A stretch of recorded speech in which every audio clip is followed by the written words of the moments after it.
প্রতিটা মেয়েরই স্বপ্ন থাকে তার একটা সুন্দর কিচেন থাকবে, আর সবার মতো আমিও আমার সেই স্বপ্নটাকে আজকে পূরণ করতে যাচ্ছি। কেমন আছো সবাই? আশা করছি সবাই খুব ভালো আছো। আমরা চলে গিয়েছিলাম একটি শপে যেখানে অনেক অনেক অনেক কিচেন এখানে ডিসপ্লে করা আছে।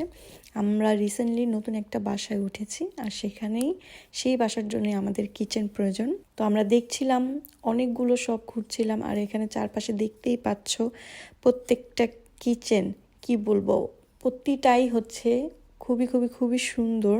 আর সুন্দরের সাথে সাথে প্রাইসটা না বললেই না। এখানে কিন্তু কিচেনের প্রাইস, জার্মানিতে কিচেনের প্রাইস কিন্তু ভালোই বলা চলে। সো আমরা এরকম 3-4টা শপ দেখেছি, তারপর ফাইনালি এই যে দেখতে পাচ্ছ, আমি যেমন কিচেনটা চাচ্ছি, তো ফাইনালি আমার মনের মতো কিচেনটা পেয়ে গেছি।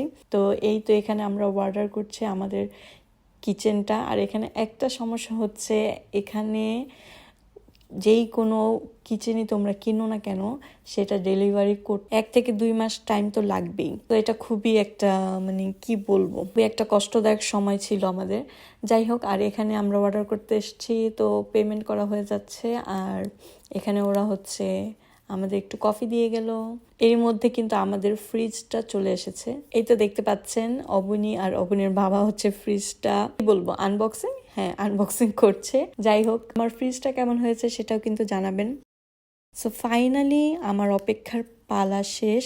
আজকে ওনারা চলে এসেছে আমার কিচেন নিয়ে, আর লোকগুলো খুবই ভালো ছিল। সেই সকাল 10টা থেকে রাত 10টা পর্যন্ত কাজ করে তারা আমার কিচেনটা পুরো কমপ্লিট করে দিয়েছে। আসলে পুরো কমপ্লিট বলতে আর কিছু কাজ বাকি ছিল যেটা ওনারা করতে পারেনি, কারণ রাত 10টা বেজে গিয়েছিল। তো একটু পরে তোমাদের আমি দেখাচ্ছি আমার সেই স্বপ্নের কিচেনটা দেখতে কেমন হয়েছে ফাইনালি।